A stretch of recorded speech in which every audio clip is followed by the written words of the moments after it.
Turning to our Ask the Doctor segment now, eczema is one of the most common skin problems. Inflammation causes the skin to become itchy, red, and dry.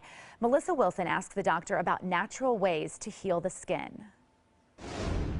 Our viewer Lori wants us to help her son who has eczema, and she says he's embarrassed to go back to school and he's wearing long sleeves all the time, and she just wants to know if he has some ideas so that he can go to school without being so embarrassed.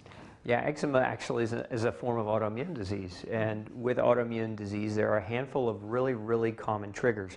The four biggest triggers though, one is food, and the most common food trigger is gluten.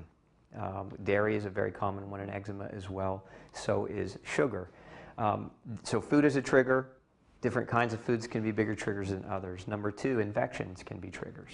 Some kids have had so many courses of antibiotics by the time they get it to a certain age that the bacteria that lives on their skin, that keeps their skin healthy, is actually damaged, and they don't have a good microbiome growing on their skin, and that can actually lead to an inflammatory skin condition as well.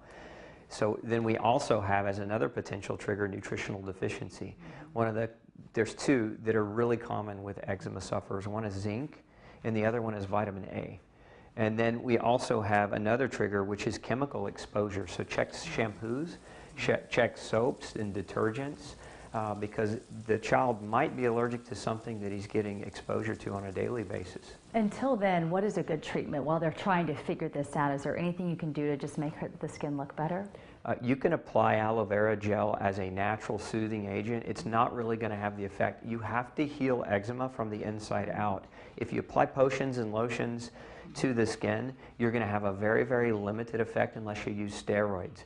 And the problem with using steroids on a child is that they inhibit bone growth, they cause bone loss, and they can actually shut down some of the organs. So if you're on them long term enough, they can create a lot of different kinds of secondary problems. All right, important information. Thank you, Dr. Osborne. You're welcome.